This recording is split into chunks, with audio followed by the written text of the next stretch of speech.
This podcast may contain content that is graphic and disturbing in nature. Listener discretion is advised. On the evening of September 28th, 2017, 30-year-old Christoper Grover was shot in the head by his live-in girlfriend and mother of his two young children, Nicole Addimando. Was this self-defense after years of physical and sexual abuse, or was this a cold-blooded murder?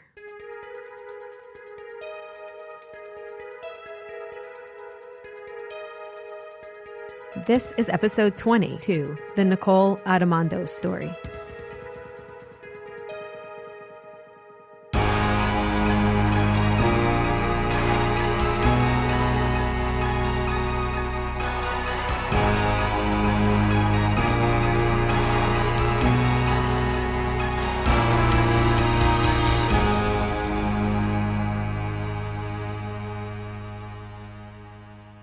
Hi, Meghan. Hi, Amy. How are you? I'm okay. A little stir crazy at this point, but glad that we're in the studio recording today. Yes, I'm happy to see you. So before we get into the story, I actually want to tell you how I've heard about this case. Okay. One of my old friends from when I went to sleepaway camp, I'm friends with her on Facebook, and I saw her posting a lot about this Nicole Addimando story. And so I started clicking around and reading into it, and it was a shocking story. I did not hear about it in the popular media at all. Have you ever heard of the case?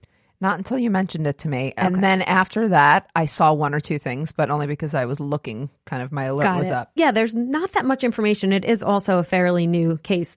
The sentencing just occurred 2 months ago. So I like to talk about the background of the woman we are discussing. However, it was hard to find information on, I'm going to call her Nikki, because a lot of her friends call her Nikki. So from this point forward, Nicole becomes Nikki. Okay. So I was able to find out that Nikki graduated high school in Hyde Park, New York, and she met Christoper Grover in 2018 when she was just 19 and he was 21. So they both worked together as gymnastics coaches at Mr. Todd's Gymnastics in Poughkeepsie, New York. So at the time, Nikki was, she was still quite young, fresh out of high school. She lived with her mother in an apartment complex that her mother actually managed. So people described her as shy and introverted, but a nice girl. Grover was described as charming, childlike, and playful. So these two started out as really good friends because they worked together. And then, of course, soon they began dating. So Nikki left the gymnastics job in 2011 and started working at a nursery school. The following year, Nikki became pregnant, and at that point, she moved in with Chris Grover. There are reports that money was tight, but otherwise things were pretty good between the two. There were reports that they were a playful, loving couple.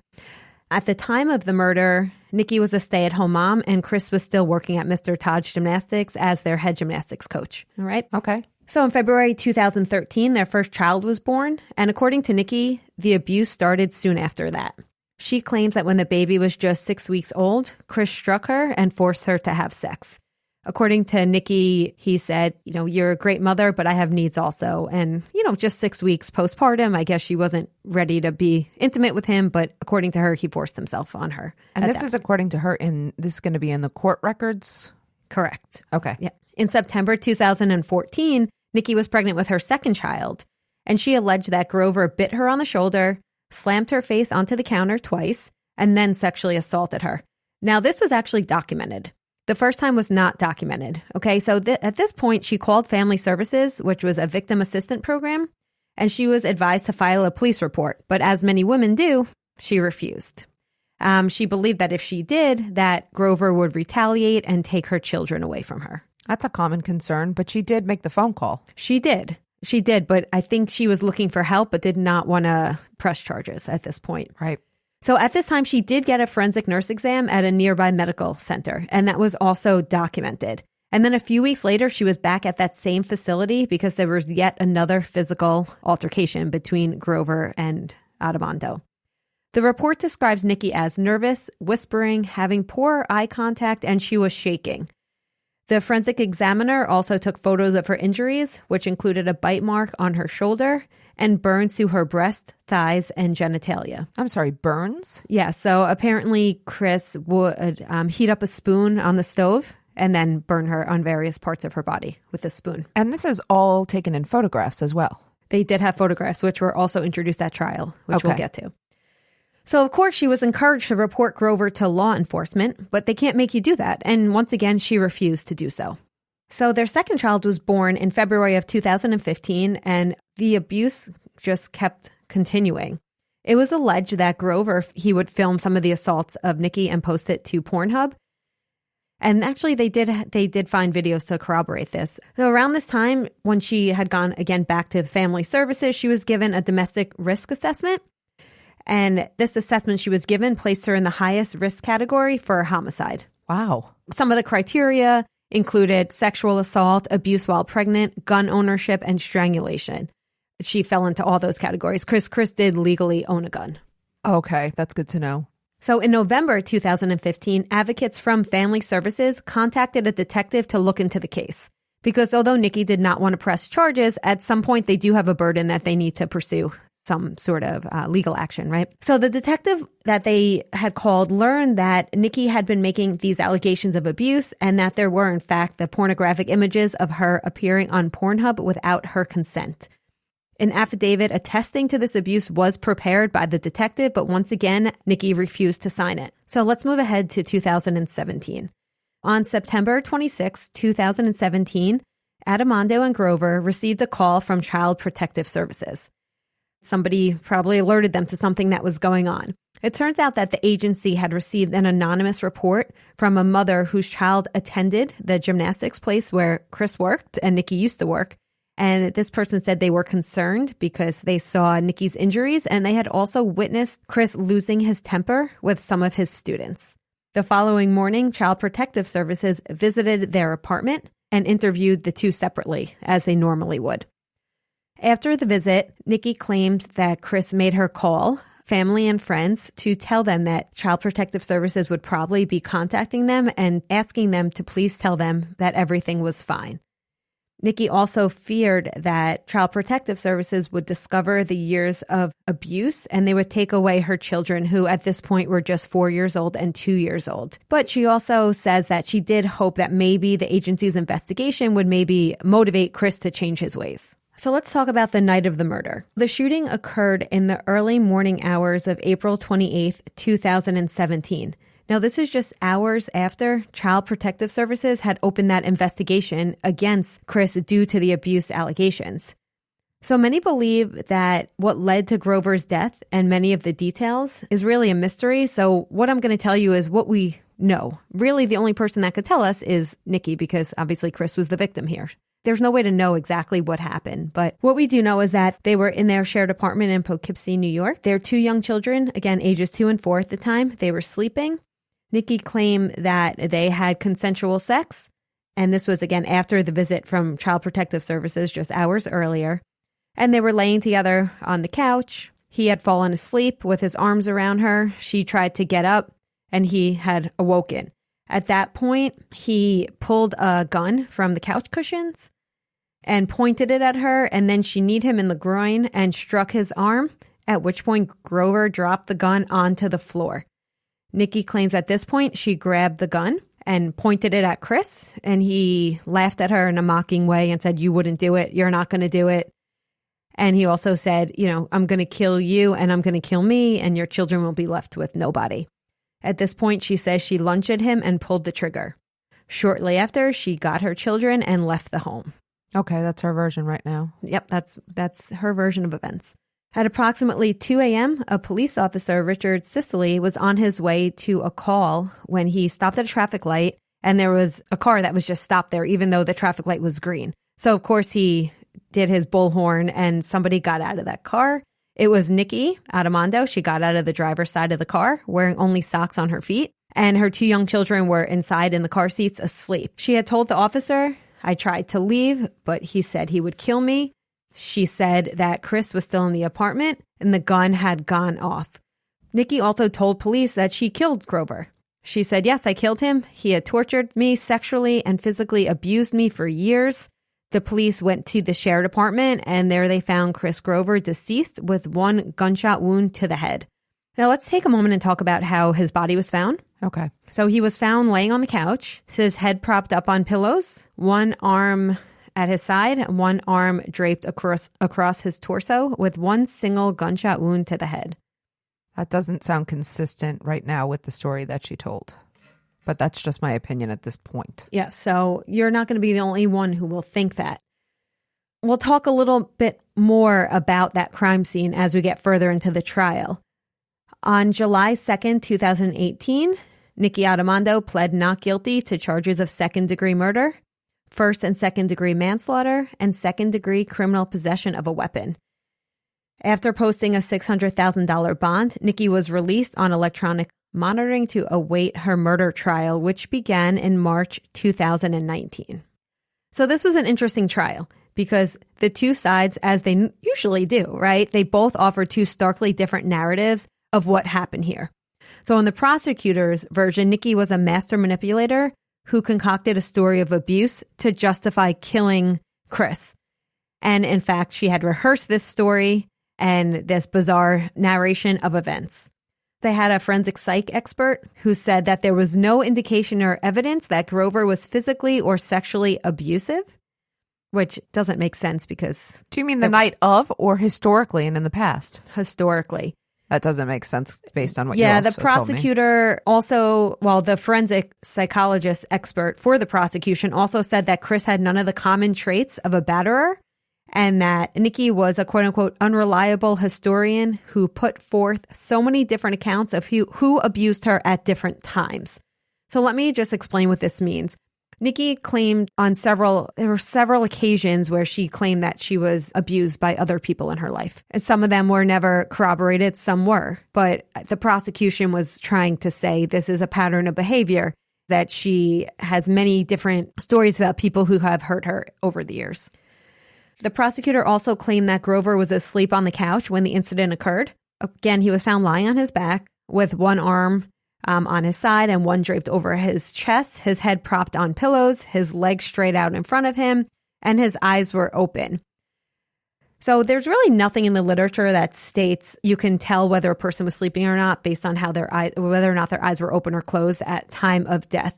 So, they did have a medical examiner testify to that point, but there really wasn't much to go on. In other words, at first, they were trying to say his eyes were open, which was indicative of the fact that he wasn't sleeping, but that really wasn't the case. The eyes may not be a point, but the positioning of his body certainly would be, sitting up in a prop position versus if he lunged at her and she lunged forward. So it's not about, for me, it's not about the eyes, but it's definitely about the positioning of the body. Well, as the prosecutor said, that wasn't self-defense. Chris Grover was sleeping on the couch. This was an intentional murder. There was also evidence that suggested that the gun was pressed right against his head because there was a hard contact wound, which was a burn mark. So that also doesn't really look good for the defense. No, it doesn't. Not if they are going with the initial story. Yep. The defense testified that Nicole endured severe, intimate partner violence at the hands of Chris, and that she was in extreme danger on the night of his death. They painted Nicole as a survivor of childhood sexual assault who was tormented for years at the hands of her boyfriend and father of her children. The defense also claimed that Grover began forcing himself on her shortly after their relationship began. He physically and mentally abused her. He forcefully penetrated her with homemade sex toys and foreign objects, including handguns, and he filmed multiple rapes, posting them again to Pornhub, as was mentioned earlier. What we're looking at here is an affirmative defense. So in an affirmative defense, we're looking at a situation in which somebody is saying, yes, I did it, but it's justified. Exactly. Quickly, because you just mentioned that, there was evidence, though. You're saying they did submit evidence of her being filmed and this being released or sexual releases. And you're also saying there were photographs consistent with injuries. So, I mean, the defense is making a case for her being, I'm seeing the domestic, I'm seeing domestic abuse here for sure, or at least, I haven't concluded yet. But that doesn't mean that's necessarily consistent with the story. Exactly. So the defense, of course, was claiming that she acted in self-defense as a result of battered women syndrome. Okay. Battered women syndrome is actually not a legal defense in New York, but it could be considered as evidence. So what is battered women syndrome? Well, it's this idea that serious long-term domestic abuse can result in a mental disorder in which it's kind of consistent with PTSD, right? So it's this idea that a woman could not leave a relationship due to learned helplessness. So again, New York, you cannot use it as a defense, but they could consider it as evidence, which is why, it was brought up in this case. And of course, Nikki herself had to testify. Because if you're going to have an affirmative defense, you need to get up there and explain yourself. Because you're saying, okay, yes, I did this, but this is why I did it. This is why I had to do it.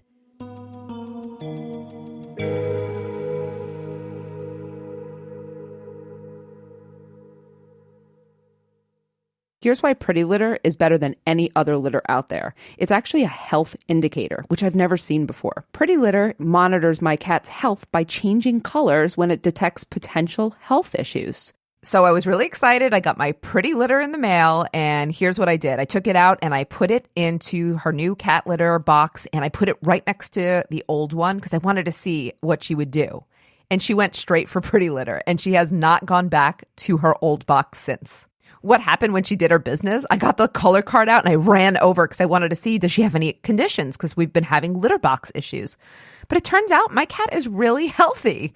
And I'm grateful for that, but now this means that we have personality issues that we have to deal with. Uh-oh. Cat owners are always dealing with these litter issues. And I want to tell you something. This is why I'm excited. It doesn't smell. So my other cat litters, no matter what, when she goes to the bathroom, always the odor is a problem. This litter, because of, I guess, the way it absorbs moisture, it doesn't smell anymore. Get the world's smartest litter without leaving home by visiting prettylitter.com and use promo code WOMEN, WOMEN, for 20% off your first order.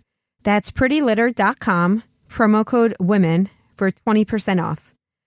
prettylitter.com, promo code WOMEN. And shipping is free. Well, James is usually behind the mic, but today I brought him in to talk about Green Chef. You know, James, these meals are delicious. Green Chef is great because they do the meal planning, the grocery shopping, and most of the prep work. And what I love is that sometimes we find ourselves in a rut going back to the same recipes. And what's great about Green Chef is it's easy, but they broaden your horizons. I think we've new favorites. I really feel like Green Chef gives me variety without the complexity, which is exactly what I want for my meals. And one thing I think is really cool, because when we first started dating, you weren't confident in your cooking. And I've really seen these recipes from Green Chef. It seems like you've come a long way in your confidence. Thank you, James. I really feel like cooking with Green Chef has helped me become more confident in the kitchen overall. Some of my favorite meals are the chimichurri steak. I love the pork and veggie stir fry. And there's a great Southwest beef enchilada, like a casserole. Green Chef is a USDA certified organic company that makes eating well easy and affordable with plans to fit every kind of lifestyle. Meal plans include paleo, plant-powered, keto, and balanced living. Use code WOMEN80 to get $80 off your first month plus free shipping on your first box. Go to greenchef.com/women80, that's women80, to redeem and for more details. Once again, go to greenchef.com/women80 for $80 off your first month when you use promo code WOMEN80. That's women, WOMEN 80. It's in our show notes. During her nearly month-long trial, she testified for a little over 3 days about the violence she had suffered, again, including the sexual assault, the beatings, the burnings, having videos of her uploaded to porn sites, and repeated death threats. She also testified about enduring violence from several other people in her life, and there were also multiple witnesses who testified about seeing wounds, including black eyes, bruises, and burn marks. We also saw that domestic violence risk assessment, which placed her in a high risk category for homicide. So again, we already talked about, Nikki's story. So the story that I told you earlier about how they had consensual sex and then she got up, he pulled the gun. She said all of that on the stand and she was very emotional. Some other interesting evidence brought up at trial that I just want to talk about before we talk about the conclusion of the trial. There were searches on Chris's phone the night of the shooting, a few hours before the actual shooting. That included things like how to shoot someone in their sleep, where to shoot someone so they die instantly, what part of the brain to shoot, and, all searches that would indicate somebody was planning something. Okay. Now, this was done from Chris's phone. One of the searches said, how do you know she or her, that you saw the pronouns of she and her? So they talked about this in trial a little bit, how it could have been an autocorrect. So, I think the defense was trying to say it wasn't Nikki because why would she say how to shoot her? And I used pronouns of her and she in reference to shooting someone. And I think the prosecution was saying, well, that could have just been autocorrect. We have no idea who was behind those searches, but we do know the searches were done and they were also deleted shortly after. Oh, that's very interesting. They also found a laptop in the shower or in the bathtub.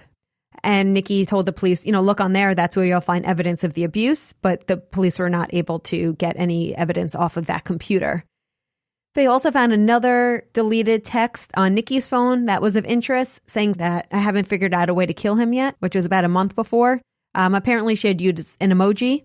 So she said she was being, lighthearted, which I could see. Sometimes you might kid around and be like, I haven't figured out a way to kill him yet. Ha, ha, ha.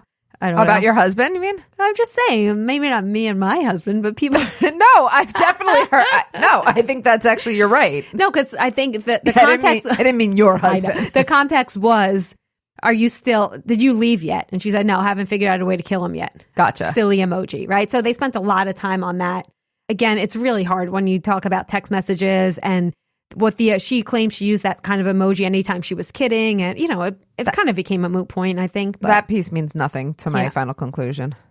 So not surprisingly, on April 12th, 2019, after just 3 days of deliberation, Nikki was convicted of second-degree murder and criminal possession of a weapon. Again, that weapon was legally registered to Chris, but it was not hers. Okay, so she's convicted of second degree. Had they charged her with first degree? They did, correct? They tried to say she was premeditated, but the jury went for second degree and possession. So correct. Okay, what sentence did she get? All right, so before we get to that, I just want to point out that this verdict was shocking to most people because history really favored Nikki. Because since the 1950s, at least 9 other women in Dutchess County, which is the county where she was convicted, had killed their partners and claimed self-defense, and not one of them had been convicted of murder. So historically speaking, people felt that this is a jurisdiction that really, I don't want to say favors women in domestic violence situations, but women have done historically well. It makes me think of the Hunger Games. May the odds be ever in your favor. It's a terrible point, but I get the point. So ironically, though, weeks after Nikki's conviction, the Domestic Violence Survivors Justice Act was signed into law by Governor Cuomo in New York as part of his 2019 Women's Justice Agenda. So this landmark legislation basically gives judges the flexibility to sentence domestic violence survivors who are convicted of offenses that are related to their abuse. So in other words, it's a way for judges, their hands to not be tied, and to give shorter sentences to women that are claiming self-defense that have been historically abused. Is there a range of sentences from which judges have to select, or is it open? The range there would be 5 to 15 years. Okay. If they are sentenced under that new act. Understood. Okay, so basically the attorney would have to apply for a reduced sentence under that Domestic Violence Survivors Justice Act. So, of course, her attorneys did just that. So this led to a 3-day hearing in which new evidence and testimony was offered. So in order for your sentence to be considered under this new legislation, there has to be a new hearing in which new evidence and testimony is offered. So you have to almost prove your case again to even be considered to be sentenced under this new act. What new evidence then did they offer? So basically what they did is they had mostly organizations, legislators, and activists who were endorsing Nikki. Many wrote letters directly to the judge. And even those who created this new legislation reportedly said that they saw Nikki as a poster child for this law. So there was a lot of support from the community. But to many people's surprise, on February 5th, 2020, the Dutchess County trial judge, Edward McLaughlin, denied the application. He ruled that Nikki did not meet the 3-point criteria for sentencing under this new Domestic Violence Act. What was the 3-point criteria? Okay, so number 1, the defendant must have been a victim of domestic violence at the time of the offense. So I think we could say Nikki fits that. Based on the evidence? I think she sounds like a victim. Second, domestic violence must have been a significant contributing factor to the defendant's participation in the offense. That one's not as clear-cut. Okay, I'm going to say she possibly meets that, but okay. I agree, but I could see where that one's not as clear-cut as number 1. And the third one is the defendant's sentence under the current law would be unduly harsh. That's totally subjective. Yeah. As most of these things tend to be, right? So we know, this is where it becomes problematic, right? Because we know that most intimate partner violence occurs in private with very few witnesses. However, that wasn't the case with Nikki, right? Her partner posted videos of the abuse online. These videos were witnessed by law enforcement and mental health counselors. She also had medical documentation of her injuries. that would have been impossible to self-inflict. And there were dozens of individuals who corroborated seeing bruises, burns, and even her arm in a sling. So despite all this, the judge ruled, this is a quote, the judge ruled that, quote, the defendant had many non-lethal options at her disposal, and she had the opportunity to safely leave. So he claimed that the court cannot make a determination on the quote unquote alleged abuse, and he sentenced her to 19 years. 19 years in prison. Yes. So she could have gotten 5. She could have. But she got 19, which means with good time behavior and all that, she'd probably served still about 14 or 15 years. Yeah. So I just want to talk about this a minute because this was a decision despite testimony of a nurse who witnessed horrific injuries that Nicki sustained, including, again, the burns to her genitalia and, the bruises and all of that. This also is despite medical records that spanned over 3 years that named Chris as her abuser, despite the testimony from witnesses who saw the bruises, the black eyes, strangulation marks, and despite testimony from the mental health provider who witnessed Chris raping her on video. And so despite all of this, the judge actually said that Chris did not fit the profile of an abuser. This is problematic here. Whether or not Nicki killed Chris in self-defense, I think it is very clear that she suffered horrendous abuse at the hands of Chris. I agree. And whether or not on the surface he fits the profile should not be a criteria here. And this because really... it seems that he committed the act. So he may not, we know sometimes people are outside that profile. It doesn't mean that he didn't do that. And the judge seems to be negating it. Like he doesn't seem like the type, so he probably wasn't. Yeah. Ignoring the evidence. Yes. So this decision really sets a dangerous precedent for subsequent criminalized survivors in New York, right? Because this suggests that the system will not believe you, even with overwhelming evidence, because we do see overwhelming evidence here as far as the history of abuse. So Nicki gave a powerful personal statement at her sentencing. She said, quote, I wish more than anything it ended another way. I wouldn't be in this courtroom right now, but I wouldn't be alive either. This is why women don't leave. They so often end up dead or where I am standing, alive but not free. I have to say I agree with that statement completely. I mean, unfortunately, we know our justice system is stacked against women who suffer from domestic violence, right? And it's shockingly common for domestic abuse survivors to be incarcerated after defending their lives. It's also true that, sometimes these cases are much harder because they're a female or a male, because both can obviously suffer from domestic violence, haven't reported anything. So there's been no official documentation, no arrest reports, no anything. So it makes it harder. But in this case, there is an abundance of reporting. So I'm not sure what more she would have needed. Yeah, I agree with you. And I just want to take a moment to talk a little bit about how vast this issue is in our criminal justice system. Okay. First of all, nearly 1 in 5 women report having experienced severe physical violence from an intimate partner in their lifetime.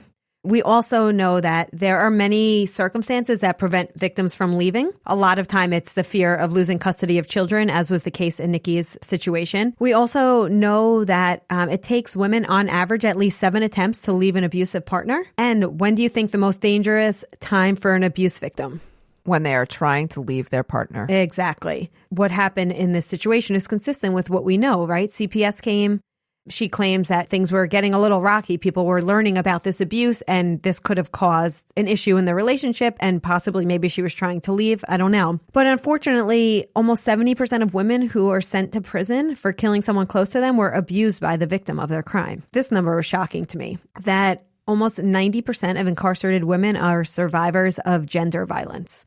Okay, I knew that number was high because I teach women in crime. I thought it was a little less. That's high. Mm-hmm. Well, that number also comes from the New York legislation, so that might be state specific. But that number still, even if we're looking at just for New York, that number is absurdly high. But comparatively, the number's still very high. Yes. Nicki has a defense committee, which is really a group of supporters that are trying to raise money for her defense and for her children. So her children are now with her sister, who is raising her 2 young children. And of course, this sentencing just happened very recently. So I tried to reach out to them. No one wanted to talk, but I'm sure it would be not in their best interest since they're trying to work on appeals at this moment. There's a website called We Stand With Nicki, and you can find, they do like fundraising events. They post endorsements, statements of support. Nicki's a very talented artist, so they post a lot of her artwork. She also has a book list. Every time she reads a book in prison, they post what she's reading because she's a very avid reader. So there's like hundreds of books that she's read since she's been in jail. So far, they raised almost $130,000 for her defense. Wow. Yep, and over $20,000 for her children. And now there are almost 100 organizations, legislators, and activists who have endorsed her application for her sentence to be reconsidered. Okay. So that's where we are now. I have predictions and final thoughts if we're there. Let's do it. Are we at that point? Yes, we are.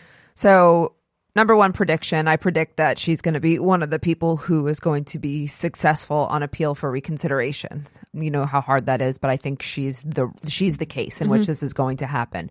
Number two, my thoughts are, and my final conclusions are, I believe that she was most definitely a victim of domestic violence, of sexual assault. And I believe not taking that into consideration was absolutely a flaw. That being said, I think the only problem I have is, and I believe, by the way, I believe she probably killed her partner out of fear of being killed, of being harmed, of her children being harmed. So I believe all of that. The problem is that her story is not consistent with the finding of the body. So I think it probably did not happen the exact way she said, but that I don't think that necessarily negates the fact that she committed this crime out of self-defense for years of domestic assault. I do think, given what you've told me today, and I'd have to do a deeper dive based on this information, I think her sentence was way too long. I agree. So I think, talking about going back to battered women syndrome, the reason why it was, I guess, created is in the 1970s. That's the first time it was really used as a legal defense, because there were abused, typically women, who murdered their husbands in a premeditated fashion, often while the husband was asleep. I don't know if you remember that famous case where there was an abuse victim. Francine Hughes, the burning bed. Well, that one too, but it was a young boy who shot his molester while his molester was asleep. That also brought into this idea, if somebody shoots someone when they're sleeping, which means that they're not an imminent threat to you, is that self-defense? Because we know in order for something to be self-defense, it has to be an imminent threat. Right, but the situation's different when it comes to these kind of domestic batterer cases. Yeah, because the idea is, a lot of these victims can't fight back when they're actually being attacked. And also, in the face of increasing violence, they believe that the only way to protect themselves, and usually their children, is to eliminate their partner when their partner is the most vulnerable while sleeping. Right. And I tend to agree. Based on the evidence I saw, there might be more evidence that I have not seen, but the way the body was situated does not fit with her story of there being a struggle. Like you, I do believe that she was abused. I do believe that she feared for her life. I do believe she maybe needs to be held accountable for her actions because she did take someone's life. However, I think being sentenced under that newer legislation, a sentence of 5 years or maybe even less would have been a lot more appropriate. Yeah, I have to say I agree. As closing out here, if anyone wants to look into this again and if they want to support her, where can they go? WeStandWithNikki.com. And there's a Facebook page and there's tons of information. There's even a draft letter a letter of support that you could send to, legislators. Okay. Well, thank you so much. Thank Amy. you. Appreciate it. And thanks everyone for listening. We'll see you next time on Women in Crime. Women in Crime is written and hosted by Meghan Sachs and Amy Shlosberg. Our producer and editor is James Varga. Our music is composed by Desert Media. If you enjoy the show, you can get access to ad-free episodes, exclusive AMAs, and other bonus content for a small monthly contribution through Patreon. To find out more, visit patreon.com/womenincrime.